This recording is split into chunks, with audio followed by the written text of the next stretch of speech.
This video will contain spoilers of the Shaman King manga and the Shaman King 2021 anime. Your tribal chief has warned you. Horohoro, or should I say Usui Horokeu, is one of the main characters of the series who ends up with a Furyoku level of 120,000 by the end of the series and the final fight against Hao. Now what I say about the Shaman King 2021 anime, it will also apply to the manga. They're one entity in my opinion, given that the anime is trying to adapt as closely to the manga as possible. Horohoro for me is a heavily underrated character. Despite him being in the group of the final 5 warriors in the final battle against Hao, I still get the feeling he's a very underrated character. For me, he is one of my favorites in the series, as well as having one of the best shamanic abilities in the series with his elemental ice attacks, as well as the hidden backstory between Kororo and Horohoro, making their partnership more deeper than the rest. I mentioned it in my part 4 of the Shaman King 2001 review that Horohoro was a seriously underutilized character. He was literally another side character or just another one of Yo's friends joining Yo in his journey to stop Hao from getting the Great Spirits. However, there was one thing that the 2001 anime did that really got me interested in the possibility of Horohoro turning on Yo and the others, but mainly Yo.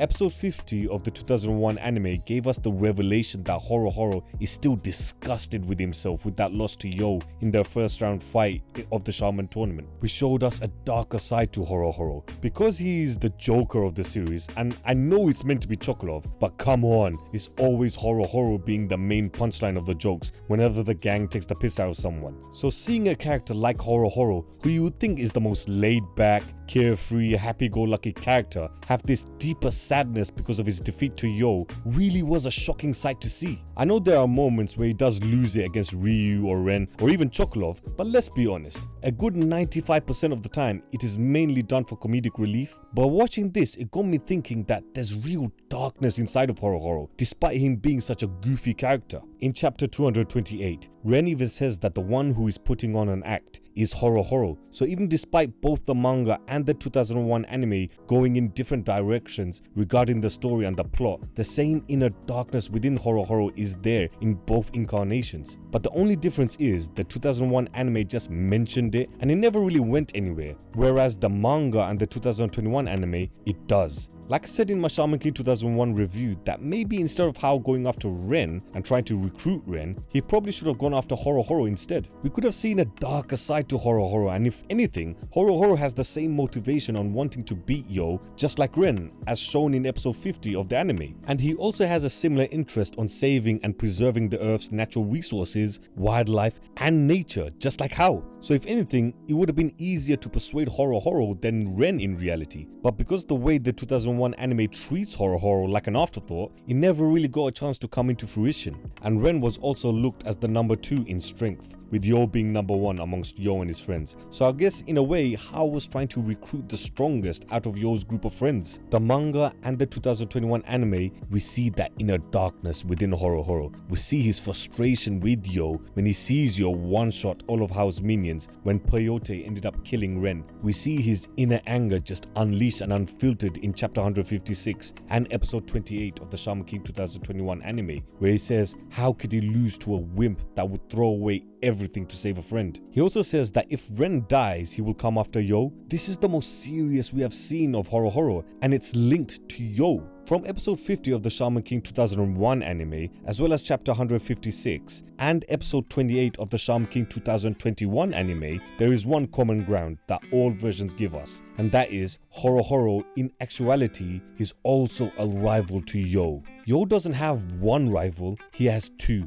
in both Ren and Horohoro. All 3 versions of Horohoro are in disarray with that loss to Yo, and even in chapter 61, whilst both Yo and Ren are fighting in the first round of the Shaman tournament, Horohoro says he also wants a rematch against Yo, clearly showing to us that there is a rivalry against Yo. In both chapters 254 and 255, when Team Ren are facing off against Team Funbari Hot Spring, both Ren and Horohoro are going after Yo, tag teaming him. If Ren was just his rival, Take would have focused just Yo fighting off against Ren, but instead it was both Horohoro and Ren fighting Yo, which confirms to me that not only is Ren the rival to Yo, but Horohoro as well. And speaking on both rivals, Ren and Horohoro are actually complete opposites of one another. One's loud, the other's noisy. One's a goofball, the other is a serious character. But when you look at the deeper layers of the two characters, Ren starting off was a murderer and an antagonist, but then he grows and learns sympathy and compassion from his friendship with Yo and the others. He's a dark character who has done messed up things, but has light and goodness within him, such as in chapter 179 when he said if it brings peace to Nichrom's life, he will happily die to ensure it, since he was the one who killed his brother.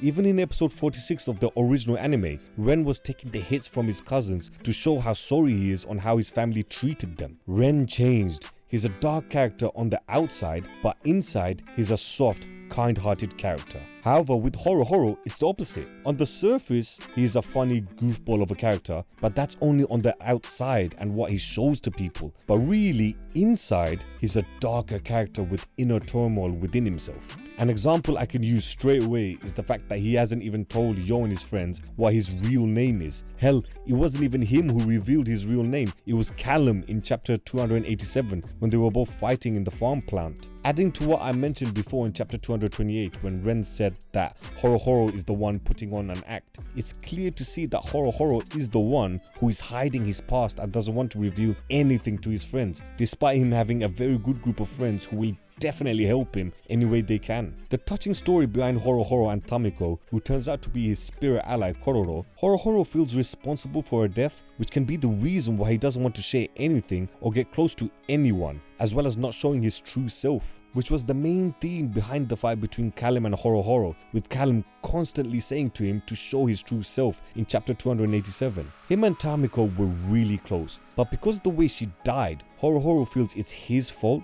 Tamiko was a lonely outsider with no friends. The village people didn't give her a chance because her dad was building the dam. Horohoro was also a lonely outsider. He didn't have any friends either until he met Tamiko. The first friend and arguably his closest friend died, and he thinks it's because of him that she died, which is why you see Horohoro not mention anything about his past or even his real name, because deep down he doesn't want to get close to Yo and his friends. You see constantly throughout the series that Horohoro is comfortable being alone.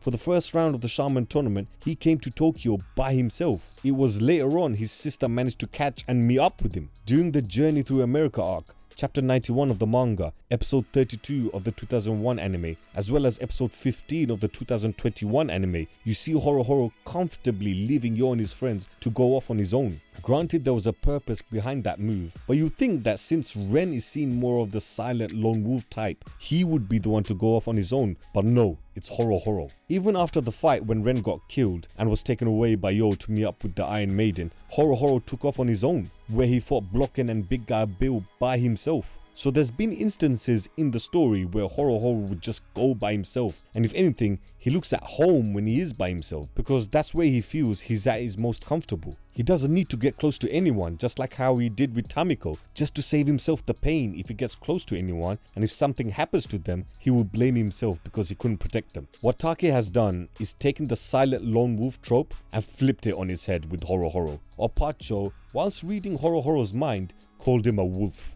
Horohoro is the real lone wolf of the series, not Ren, which is what I think the original anime tried to do but completely forgot about it. The manga and the 2021 anime do give him that level of spotlight where you can actually see the darker nature of the character. The goofball image he shows to everyone is like him just playing a character, when in reality he is alone and doesn't let anyone get close to him. Horohoro ended up being what Ren would naturally be for the story, but Take did a switch to it, and it's awesome to see and read. The manga and the 2021 version of the anime expanded on what the original 2001 anime showed a glimpse of in terms of the darker entity of Horohoro's character, which is what I wanted to see. I didn't want to just see him being a goofy character. I want more layers to his character, and we got that from the manga and the 2021 anime for the most part. So for this video, I will give the 2021 anime and the manga the credit for Horohoro's character development, as well as the inner meaning behind his character. But what do you guys think? What version of Horohoro do you think is the best version? And do you think Horohoro is an underrated character? Let me know in the comments down below, and don't forget to subscribe to the Shaman Tribe.